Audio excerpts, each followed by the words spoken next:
ন্যূনতম সংস্কার শেষে দ্রুত নির্বাচন এবং দ্রব্যমূল্যের ঊর্ধ্বগতি রোধ করা সহ 10টি বিষয়ে একমত হয়েছে বিএনপি ও ইসলামী আন্দোলন বাংলাদেশ।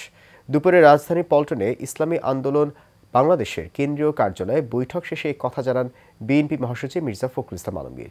এ সময় আগামী 1 বছরের মধ্যে নির্বাচনের দাবি জানান ইসলামী আন্দোলন বাংলাদেশের আমির। আনসারুল ইসলামের ক্যামেরায় কাউসার আহমেদের রিপোর্টে দেখুন বিস্তারিত। চলমান রাজনৈতিক বিষয়ে ঐক্যমত্য গঠনে ইসলামী আন্দোলন বাংলাদেশের আমির সৈয়দ মোহাম্মদ রেজাউল করিমের সঙ্গে বৈঠক করেন বিএনপি মহাসচিব মির্জা ফখরুল ইসলাম আলমগীর। দুই পক্ষের আলোচনা হয়েছে, যদিও সৌজন্য সাক্ষাৎ, তারপরও বর্তমান রাজনৈতিক বিষয় নিয়ে বিভিন্ন আলোচনা হয়েছে।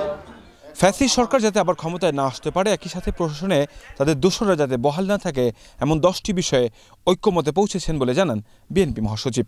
আধিপত্যবাদ, সম্প্রসারণবাদ ও সাম্রাজ্যবাদ মুক্ত, স্বাধীন, সার্বভৌম, টেকসই গণতান্ত্রিক কল্যাণমূলক রাষ্ট্র গঠনে জাতীয় ঐক্য গড়ে তোলা, দুর্নীতিবাদ, সন্ত্রাসী, খুনি ও টাকা পাচারকারীদের দ্রুত বিচারের আওতায় এনে দৃষ্টান্তমূলক শাস্তির ব্যবস্থা করা, ভোটাধিকার সহ সকল মানবাধিকার রক্ষায় জাতীয় ঐক্যমত গড়ে তোলা, ন্যূনতম প্রয়োজনীয় সংস্কার শেষ করে দ্রুত সময়ের মধ্যে সুষ্ঠু গ্রহণযোগ্য নির্বাচনের ব্যবস্থা করা, দ্রব্যমূল্যের ঊর্ধ্বগতি রোধ এবং সকল অধিকার বঞ্চিত মানুষের অধিকার প্রতিষ্ঠা করা, আইন শৃঙ্খলা স্বাভাবিক করে নিয়ে আসার ব্যবস্থা করা, আওয়ামী ফ্যাসিবাদ বিরোধী সকল শক্তি দেশ পুনর্গঠনে ঐক্যবদ্ধভাবে কাজ করবে।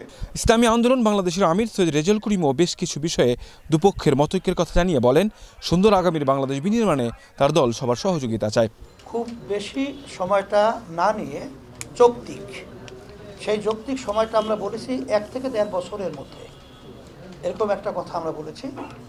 আর 6 মাস তো প্রায় চলেই গেল, আর 1 বছরের মধ্যেই সুন্দর একটা জাতীয় নির্বাচনের ব্যবস্থা করবে, এটাই আসলে মূলত আমাদের কথা।